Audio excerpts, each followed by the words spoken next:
Welcome back, everybody, to These Aren't the Nerds You're Looking For. Lorenzo is sitting here with... Kevin Horde. How's it going, my man? You know, one day at a time. Yes. One day at a time. As of recording, we're still under shelter in place or self-isolation or social distancing. Yeah. Whatever name you want to slap on As that. a state, we are social distancing and quote-unquote stay at home, which isn't fully shelter in place. It's like a shelter in place recommendation as opposed to a mandate, as far as I can tell. So there we go. Yeah, California out here is a little bit more aggressive about it. Yep. But, you know, still went out. I think that we should be as well. Yeah. But I am an essential service, so I'd be going to work either way. Yeah. Yeah, you work outside. I just have to take walks every now and then. I work from home, but I still, just for some fresh air, go on walks. Yeah, that's good for you, man. But yeah. So we're here to talk about Star Wars Resistance. We're going to continue speaking about that as well. We are moving on to Season 2, Episode 16. This is No Place Safe, which aired on January 12th, 2020. I have a director of Brad Rao and written by Gavin Hignite. Yep. And then there's also a writing credit for Kiri Hart. Very nice. Very nice. As always, I'll do my quick summary of this episode. So if you have not yet seen Star Wars Resistance, No Place Safe, spoiler alert. So, ready? Let's do it. All right. So we're opening with the Colossus on the new planet that it settled Eos Prime last week. Correct. And so we really quickly learn that Kaz is thinking about leaving. Kaz wants to leave to join the Resistance. He is contacting Norath, who we met a few episodes back, and tells him that he will be joining him. Norath is all on board for this. We do cut back and forth as well to Commander Pyre's Star Destroyer. He sends out a couple of probe droids to try and find the Colossus. He is very specifically looking for the Colossus. We do meet up with Tam and Rucklin really quickly.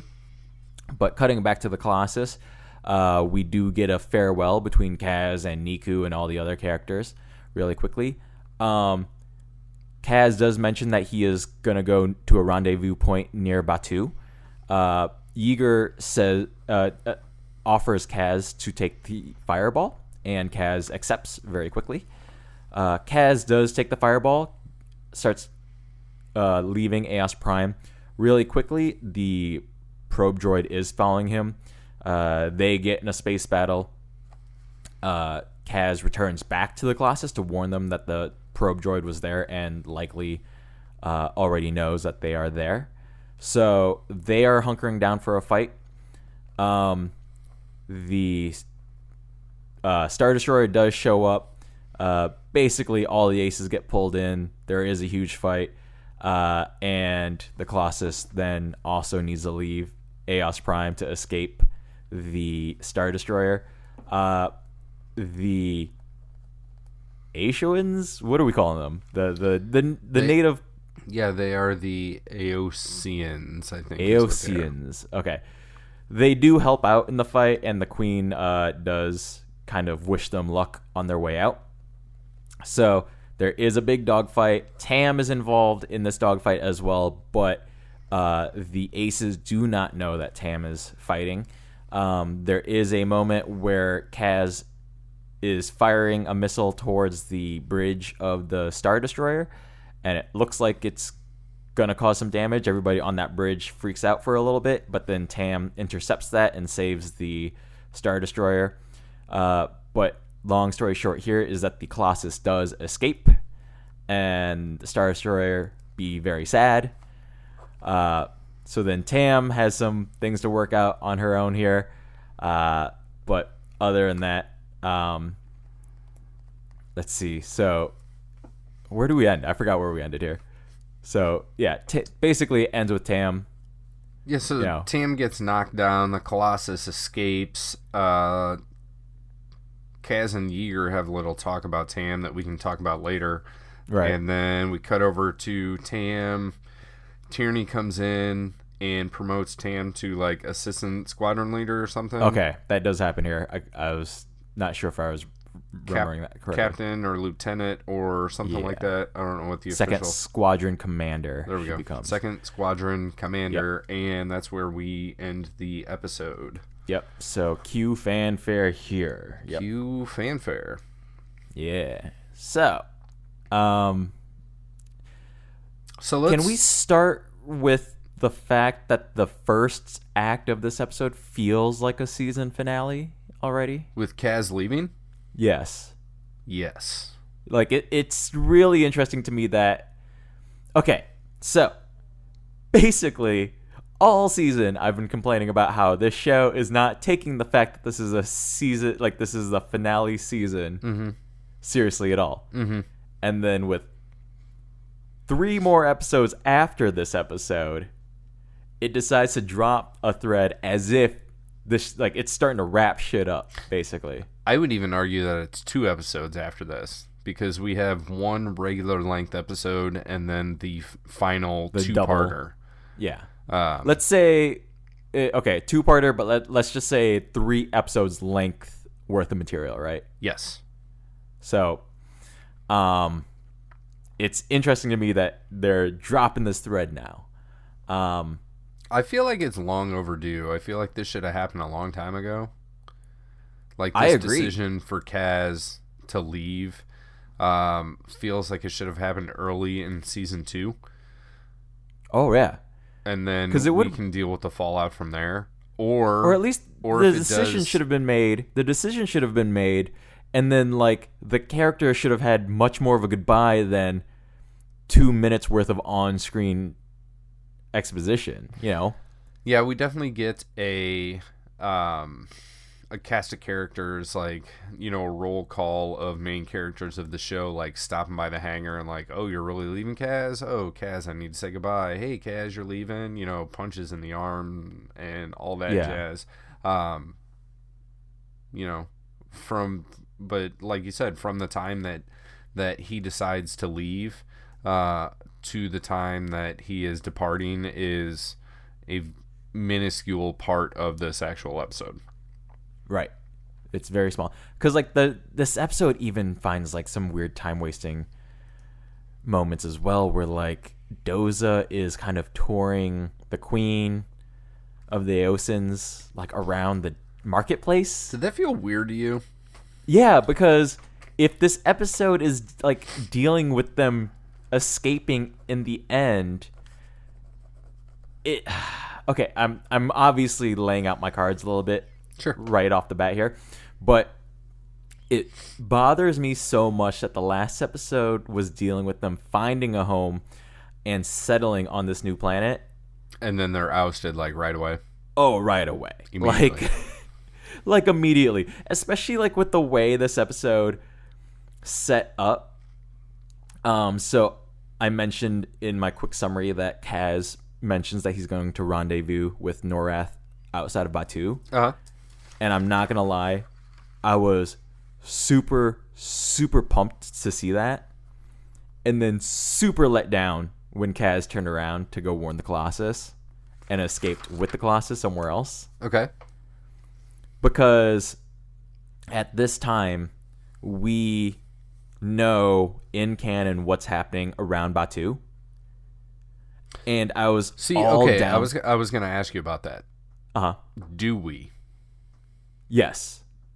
Okay, so depending on the timeline of this, we're close. Because I feel like the timeline of, like, Rise of the Resistance is before all of this stuff, because Kylo still has his helmet on, so I feel like that is before The Last Jedi.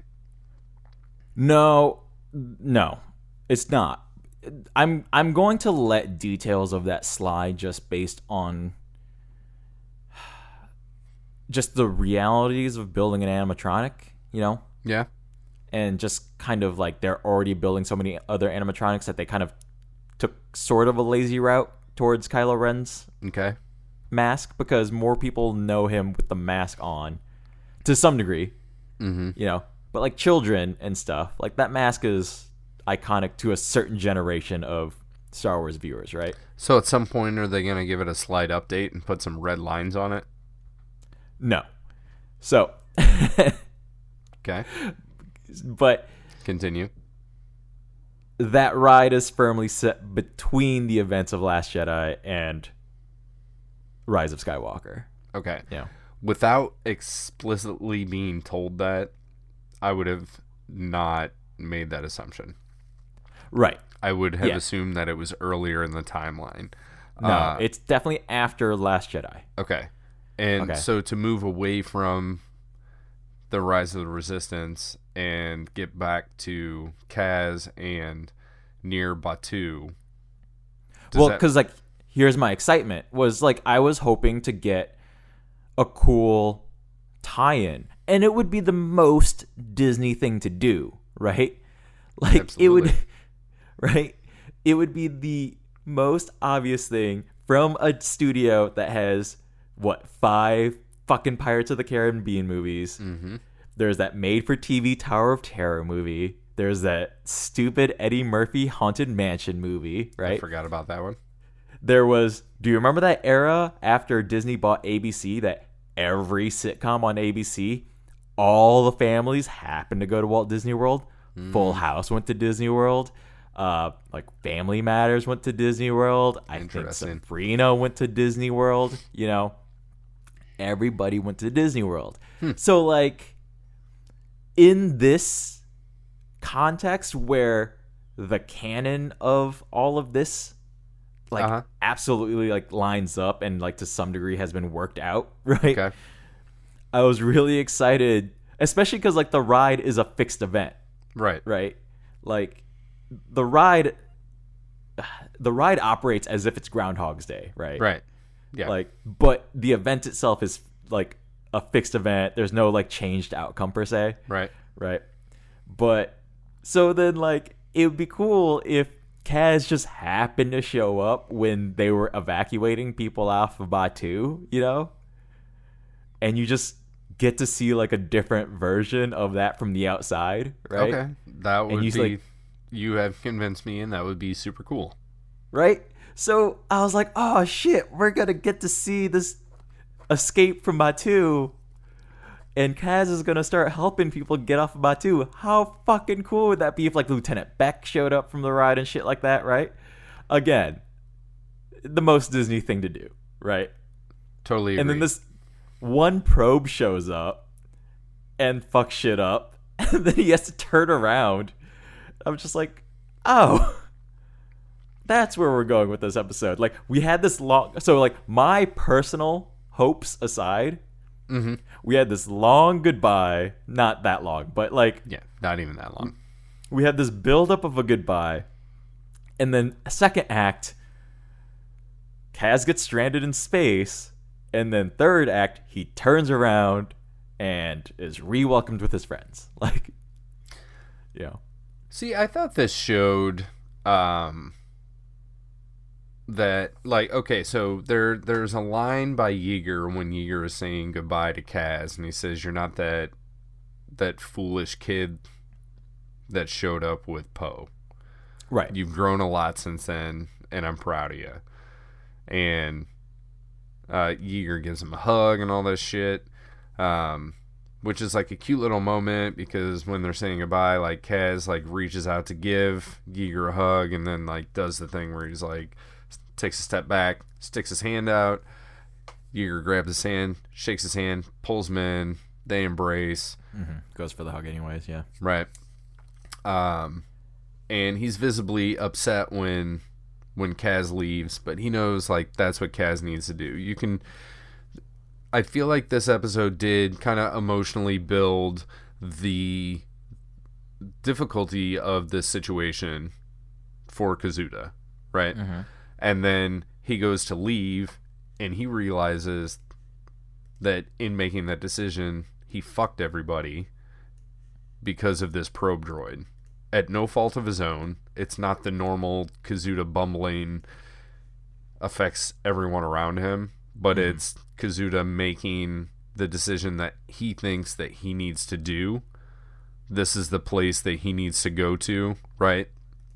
That's where he feels that his destiny is pointing him towards. Right. Gets snagged by this probe droid. He does what he can to shoot down the probe droid, right? And then I thought they had some awesome call-ins here where it's like he did the drifty tail slide thing that Yeager had taught him sometime mid last season, and then he also pulled like the Anakin cat and mouse maneuver from the Clone Wars to actually take the probe droid out. He's just not as good of a pilot as Anakin is, because when these homing missiles turn around and follow him after the Yeager drift, he aims straight for the thing, and he's got some quip that's like, hey, I think these are for you. Pulls up so that the missiles hit the probe droid, but he doesn't give enough clearance, so that's where his ship damage comes from. Like, I thought those were real cool callbacks visually to like other ship maneuvers that we've seen in the past. Right. And then even though like Kaz has to make the decision once he repairs his ship after this, what I found, humorous dialogue between him and himself. Yeah. Doing a Yeager impression. I like that. I did like that moment, yeah. It was good. Because he literally puts on a Yeager impression, and through the Yeager impression, he figures out what he needs to do. Mm-hmm. It's super to fix clever. His own ship. Yeah. It was fun. Here's my question though: is that statement from Yeager before he leaves earned? I think so. So like after all of this, like just even in like the last like 10 episodes of this show, 5 episodes, like. Well, I think the problem is that we've had like in season 2, we've had so many side stories like going off and doing other things that we haven't been as like Kaz's character arc hasn't been as fluid, right, from start to finish, and we've had these diversions along the way. And maybe if we wouldn't have had those side steps, it may have felt like a more fluid arc. Yeah. To get him to here. But yes, I definitely think that Yeager's statement is justified, and I think that it's true. Okay. I think the trouble I've had with this, especially as we get to this point in this episode and what it's trying to do, is it has meandered so much up to this point, and then it just like in the last episode and a half here, and then leading into this episode, it feels like the pace has like turned up to 11, right? Okay. So especially like, okay, so like we had the pirates leave for some reason because that was maybe necessary. I don't know, and then they had to find a planet, and then suddenly Kaz is leaving, and then they have to get off the planet again anyways, right? Yeah. So like it just feels like a lot getting shoved into 22 minutes. I do agree with you there, and I do agree with your observation earlier that this feels like a season finale or, a mid-season finale or something. It feels like it's happening too close to the series finale. And I do think that this show would have justified a third season that could have panned some things out. I've heard comments from other podcasts and online and from other people like, there's so many filler episodes and blah, blah, blah, all that stuff. Like, we've talked about those things in the past, and some of them feel a little bit repetitive. Some of them feel like a misdirection almost of what's going on. And this feels like a solid storyline that we feel should have happened further away from the end of the series. Not only further away, but like I almost feel like with the 3 acts that happen in this episode, so the first act of Kaz trying to leave, like just that whole section, and then the act of him dogfighting in the air, Mm-hmm. and then the last act of the dogfight with the aces. Uh-huh. That almost feels like a 3-episode arc right there. Right? Okay. Yeah, I'm like, with you. One episode should have been him tying up shit on the Colossus, right? Saying goodbye, like finishing up any last things he would need to do for the Colossus, right? Then almost like an episode should have had him go to Batuu, and then something else brings them back, right? Right. Like, deal with whatever you got to do on Batuu, but it just feels like such a weird progression to have him just still be above planet, you know? Yeah, he doesn't get very far before he has to return. Not at all, right? So that's why I felt so passive watching this episode to some degree. Okay. You know, and it's just, it just makes the weird little moments like touring the marketplace again feel so odd, right? Yeah, I thought the Queen's presence in this episode was kind of misplaced, I think. Mm-hmm. Because she does do like the tour, and I guess that it's Doza, like this is his way of thanking her or something. He's like, hey, let me show you around, and like you're contributing to the success of this entire thing or whatever. But she and a couple of her cronies are also in the bridge when Kaz gives the message to Doza that the First Order is on the way back. And then he's like, oh, our scanners haven't detected anything. And then boom, the First Order's there again. And they dump a shit ton of TIE fighters out. Like a lot. And then the Queen's like, no, we're not going to go in hiding. We're with you. Like, you gave us some medicines, and we're going to fight with you. And they're on the big flying things, like the Kerkrakens or whatever they are. Kerkrakenoids, I don't remember. And they almost seem more effective. The Aotians almost seem more effective than anything else. And they just have like these weird spears that they can stab in, like they throw them like spears, and they lodge in the side of TIE fighters. Yeah. And just electrocute them and like short them out or something. Like they jump off. Yeah, they jump off their flying creature things. Yeah, stab the TIE fighters and then jump back on. Like, it's basically like the weird, like, Disney Channel version of the fight from Avatar, I guess. I totally had an Avatar note as well. Right? Because like they're tall blue people too. Yep. You know? So it's on winged beasts. Like all the action scenes, I will say, are well done. Like they are. That part's engaging. Those parts are very well done. Like it felt like classic Star Wars to me. Okay. You know, creatures and everything all involved. Like the creatures of anything feels like a scene straight out of the prequels. You know. Okay. But I just don't care about these aliens like that were only introduced in the last episode. So these like little moments with the Queen and like Doza, like, oh, sorry, you have to go into hiding again. I'm like, I honestly don't care about these people. Like, yeah, it's hard to become engaged with these people because we met them 22 minutes ago. Right. And they were the bad guys for a little bit. Right. So we've only been friends, even in this timeline, for what seems like less than a day. Yeah, like 5 minutes of screen time before they have to leave again. And it's the Krakavora is the flying beast. Yeah. So yeah, this is an interesting little story progression here. There's a lot that needed to be smoothed out. Well, let's jump over to Tam. Yeah, yes. In this episode, she is introduced by welding some random something on the outside of her TIE fighter. Yeah.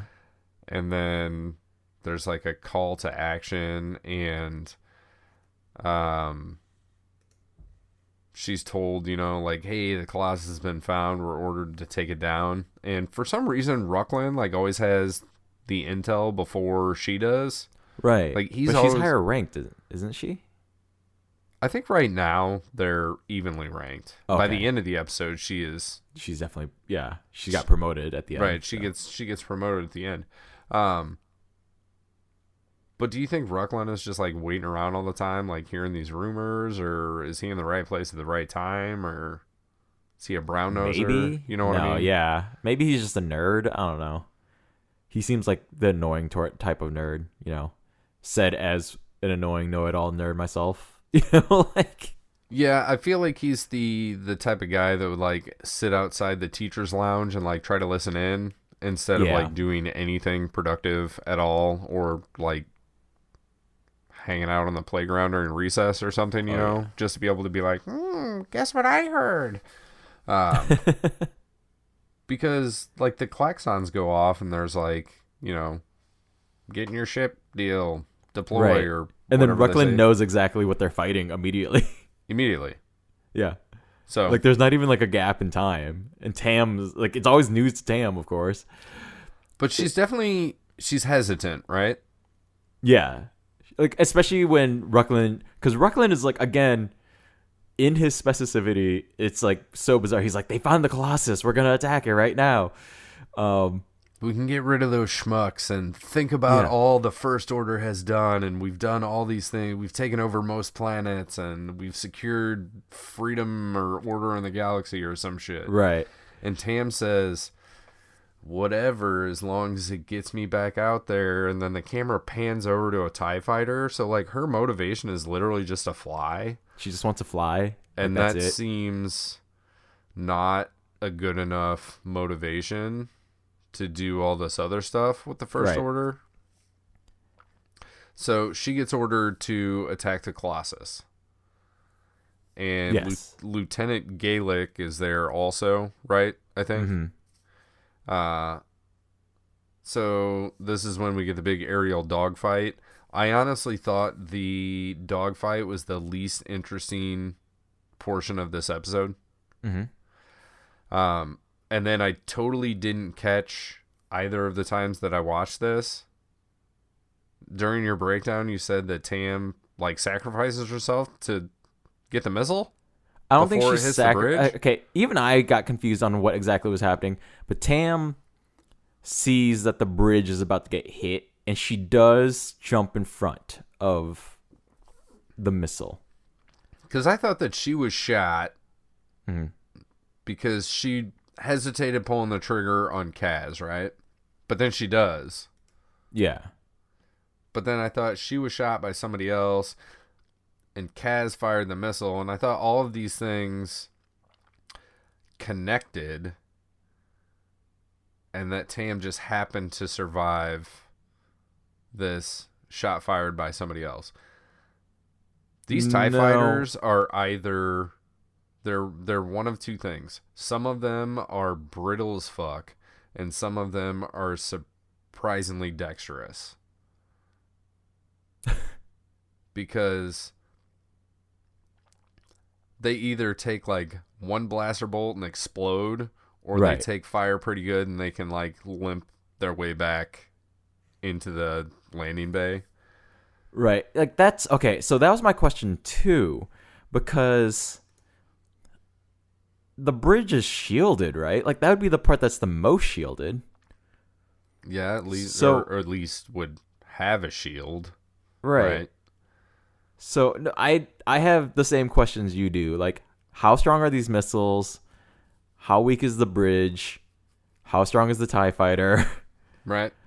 Like, if one missile can, or if two missiles can blow up a Death Star because it hits a right part and creates a chain reaction, but Tam gets one like full blasted on the side of a TIE fighter and then just kind of like spins out Darth Vader style, you know? Mm-hmm.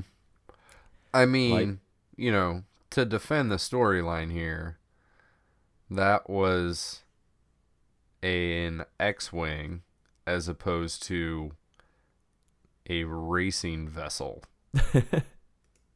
Which leads me to the question, I don't even know if I brought this up before, like, why do any of the aces, except for Griff, have fucking blaster cannons and shit Right. on their stuff? But I guess Well, they were remember- defending against the pirates Yeah, also. they're a defense for Makes the sense. Colossus. Yeah, they're a defense as well. They just happen to race for pleasure, for entertainment for the Colossus. Yep. Yeah, I still never understood or bought any of that business, but sure. But yeah, no, like that's why that moment did confuse me as well when Kaz dispatches this missile and Tam, has her own like Kylo Ren hesitation moment. It's like, no, I'm going to save. Well, she also thinks it's Yeager. Because it's not the Fireball, it's Yeager's ship. For a second, but then at some point she does make a mention aloud that the flying is a little reckless and Yeager would never fly like that, and then she quickly figures out that it's probably Kaz flying. It's because Kaz is like, oh, let's attack the fucking Star Destroyer. Right. Like, that's right. That's our best option. And she's like, Yeager's not an idiot. He wouldn't do that. Oh Right. my God, it's Kaz. Right. So that's how she figures that one out. Here's my other problem. So even in this thread of just how much time is wasted, I just feel like I have no idea like how to feel about Tam at this point. Yeah, that's kind of why I brought her up, to see if you kind of what your feelings are, because she's We barely checked in with her. She's kind of bland almost Yes. in her response to things in this episode. Like her character got flanderized really bad, I would say. Okay. Like she really got whittled down to like the most base emotions. And to your point earlier when she's like, as long as I get to fly, like if that's her greatest motivation we have for wanting to be with the First Order in general, Then you could have just stuck on the Colossus and flown. anything, right? Like it's a story point trying to like backfill a motivation rather than letting it organically come out, right? Right. They could have 16 episodes in, they could have done anything. They could have they could have created more propaganda for Tam. Like I would have bought it more if we got more instances of incidents for all the shit we saw the Colossus do. If First Order found out about some of that and then found a way to spin it, right? Okay. So that Tam could just like start going down this hole of like, holy shit, they killed and ate a crazy creature from a random planet, Right. Like any of that. But we don't get any of it at all. We just get, I just want to go out and Rockland fly. totally does. But Yeah. we as viewers do not. Right. So like it's just flat. Just to Tam like is so elevate the flat. amount of confliction within Tam is what you're saying.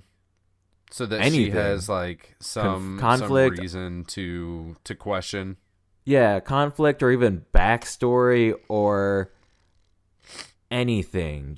Or like even if it seemed like just because we've never seen her maybe like 100% on board First Order, right? She's always like got like hesitation.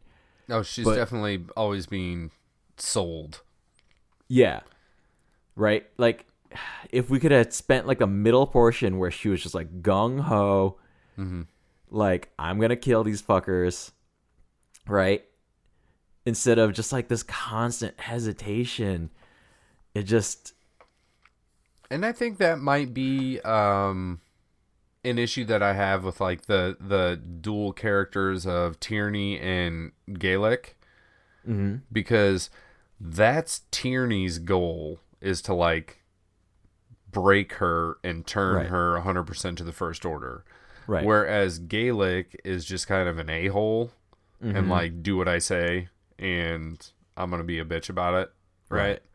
So we've talked before that there are some unnecessary characters in this. Oh, absolutely, And that some characters could fulfill multiple roles. And if Gaelic wasn't there, then I think that Tierney would have more interaction with Tam and would be able to do what you're saying.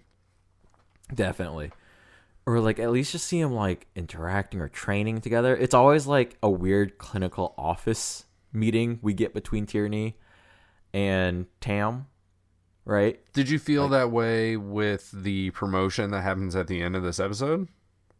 Right. Yes. Like it's always just this like clinical, like, hey, come into my office. We're gonna have a dialogue scene in the office, but not actually do anything. Like, what growth between Tam and Tierney? Like, what do you ever actually see them doing together? They're always talking at each other, right? Fair enough. They're always just discussing shit. They're discussing what the Colossus did. Like, there's probably like a weird, and I hate to perverse a very serious thing, but it's like a sad Bechdel test would be trying to figure out any scenes where Tierney and Tam have a conversation that isn't about the Colossus. Okay. Right? Well, they do have that interaction at some point in time. I think where Tierney's kind of talking about her past a little bit and like how she came to the First Order or something. So we may have a slight bit of that. But yeah, definitely not a lot of it. And on the Tam side especially though, like it's been so light that at this point, like when she comes back, and like, I honestly don't even remember like was the last time we saw Tam was when Tora's mother was around. Was that the last time we saw Tam? I'm trying to think. Yeah, because I will look into that. It's hopping around, man. Like that shit is hopping around. I think what kind of you're describing you would prefer to see, or what would kind of better fit the overall arc of the show, is if Tierney and Tam's relationship more mirrored Kaz and Yeager's, and like. Yeah. Kaz and Yeager's is like back and forth, but when Kaz gets back to the Colossus, like after this shit happens, like, hey, Ace's return, we're clear, we gotta jump, right? We gotta get the fuck out of here. Kaz brings up to Yeager, he's like, hey, what if one of those TIE fighters was Tam? Because Tam knew like who she was fighting against, right? But the Aces are fighting faceless enemies, right? Right. And Kaz brings up the point like, hey, what if one of those was Tam? And Yeager says to him, you have to realize that she turned her back on us. You're going to have to do that to her. She made her choice. Yeah. And so like, if you could take that and flip it around and put it with a Tierney Tam situation, I totally agree with what you're saying. Like, I didn't see these things watching this episode or the past few episodes or whatever, but it makes sense from a story point that this could be a pretty engaging, interesting development over the course of this season if they did that dynamic, that juxtaposition back and forth where, you know, Tam has Tierney and Kaz has Yeager, and they're both of the elders are kind of building these kids up together, right, against each other, but in the same way. And it would be a good way to show how the First Order can do that spin and literally turn you against your friend. Because also, like, I think for the focus of this show, it would have been great to just. I get that the show is building towards perhaps Rise of Skywalker, but that like is the rumor. But from a show standpoint, you know, if you can always kind of build it towards a showdown of some sort, and if we had a Tam and Kaz showdown, that would have been epic, right? Like you build towards that, but even right now, like with the way this episode progresses, because Kaz never knows where Tam is at, yes, we get some emotionality put onto Tam, but Kaz is just kind of doing his thing, right? Like, he's just protecting Colossus. So you have this showdown where, like the goals don't quite meet, right? Okay. So we're trying to pay attention to Tam's goal of taking down the Colossus. Kaz is protecting the Colossus, but because those are so broad, right? Okay. That's I would where also throw in the caveat of the fact that Tam is reluctant to like follow these orders, right. whereas Kaz knows what he needs to do. So it's like he's developed past her ability to stick to her guns, I guess. Right. So like because of that, especially to your point you just mentioned there, especially that there's a lack of tension, right? Okay. Like, there's a lack of tension in any of these conflicts that happen, because the question is, will Tam follow through with First Order rather than will Tam kill Kaz, right? Like, like Kaz, his tension is trying to protect the Colossus, and that's cool. I think that's good. But because Tam's question isn't related to that conflict, that's where I get just disheartened watching some of this. Like, that's where like the tension dissipates for me. Okay. Right. Because they aren't fully tied to one another, even though the show is trying really hard to make sure that the conflict is between these two, but they really aren't. Their questions of motivation are not the same, or they aren't matched in the same realm, right? So that kind of all of this was floating around in my head as this episode was progressing, So, yeah, man. Yeah. Did you have any other major points on this episode, or should we start getting to... I did not. I do have an answer to your question earlier as to when we last saw Tam. And it was on Station to Station. That would be the episode where she and Rucklin go to the dark side Colossus, the evil Colossus, to get like the parts, and they meet. Kaz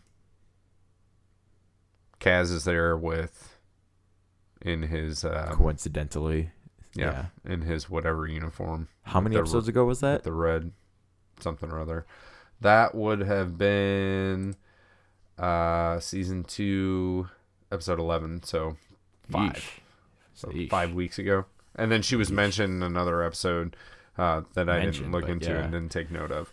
One thing I did take note of is the Aeotian Queen is voiced by Lucy Lawless. I don't remember if we talked about this last week.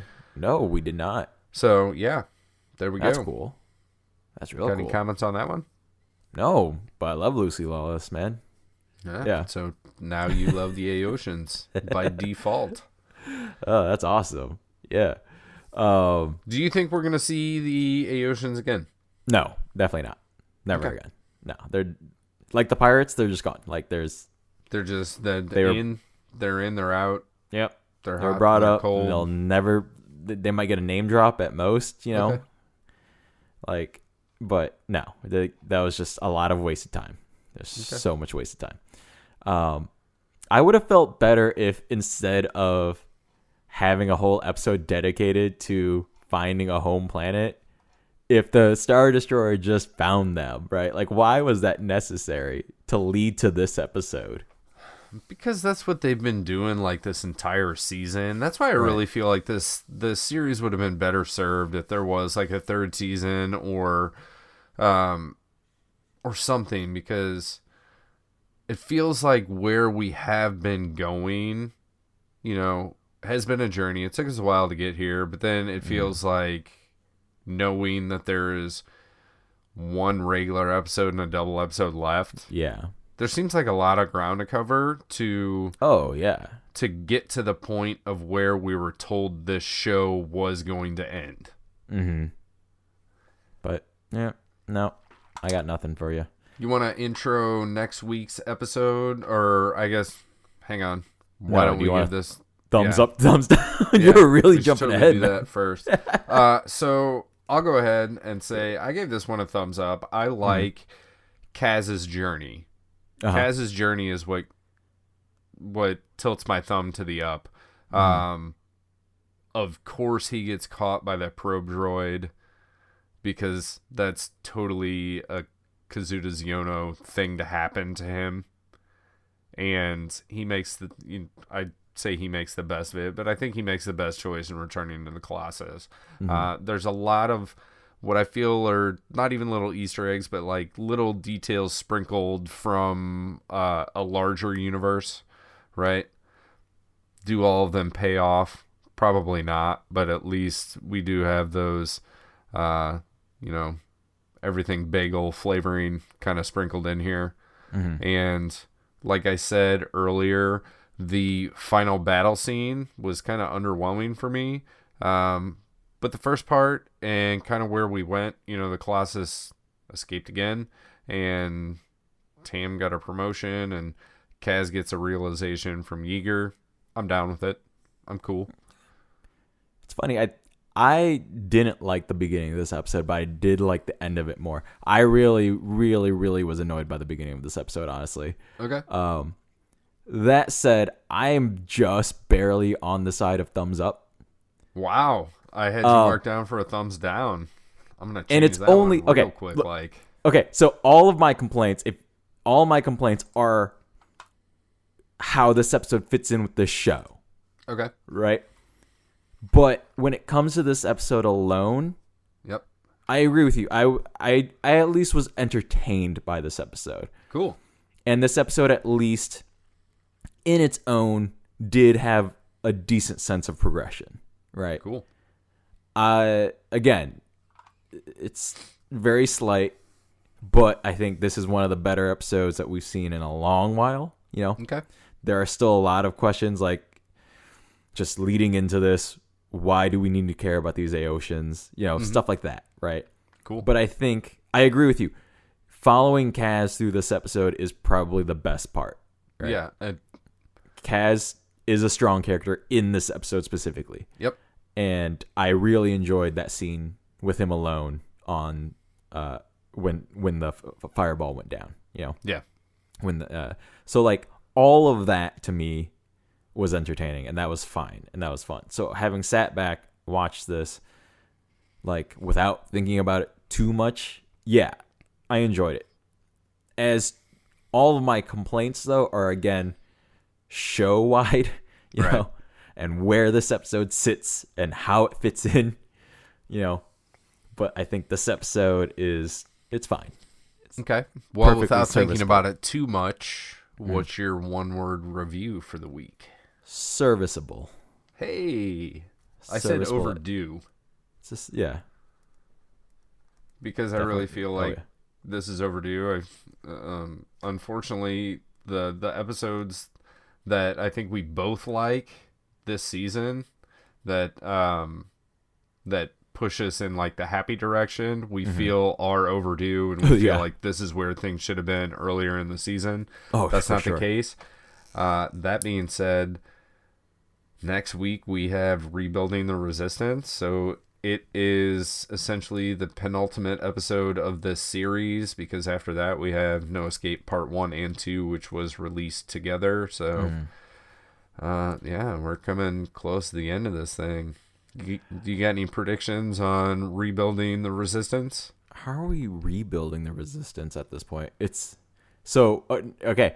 So if this takes place in the timeline that we think, right, we have something called Rise of the Resistance, while at the same time, there's something happening called rebuilding the resistance.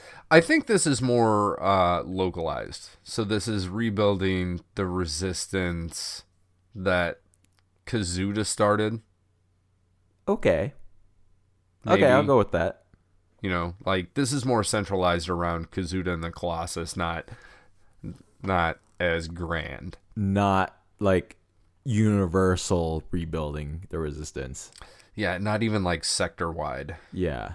Or maybe this is like sector wide and not galaxy wide. Yeah. So what's in between the two? System wide? I don't even know. Yeah. I think this is more localized. Okay. Yeah. Okay. I'll go with that. I'll go with that. No predictions though. Nothing. No expectations. Well, Kaz is back. Kaz is back with them, so like they'll. Pretty much is what you said. They're all gonna get a fire under their ass in the second to last episode to all do resistance things. We will hope. So, otherwise, what the fuck was the point of this entire show? Not gonna lie. We will see. Oh man, I've been all over the place in this episode. Let's close this one out. Where can people find us online, on social media, whatnot? Oh, notthenerds.com will lead you to everything that we have. So all the YouTube links are there. We have the various YouTube playlists, which if you did not watch yet, we recently did a special video episode on Rise of the Resistance. So all my absolutely excitement for that can be seen in that one and not just heard. But as for these ones, we went back to audio, obviously. But all social media links are there. But we're on Facebook, Instagram, Twitter, probably Facebook or Twitter, or just just leave us a review on YouTube. We respond to most of it, I think, right? Yeah. So I've been pushing YouTube hard, so head over there, give us Nice. a like, give us a subscribe. If you can't find it, head to notthenerds.com. We've got a couple people behind the scenes that do or have in the past, currently, I don't know, whatever tense you want to use, help us out. 3 friends of mine. One would be Kevin over on Twitter at They Call Me K-Dub. He's our graphic artist, I guess you would call him. Anthony at Blue the Beard put together our website, and my friend Lindsay put together our intro outro music. You can contact her at strangefantasymusic@gmail.com. So kudos to them. Lorenzo, kudos to you. thank you, sir. Yeah. Got anything else for the day? No. So until next time, I've been Lorenzo. I've been Kevin. These aren't the nerds you're looking for. Bye-bye.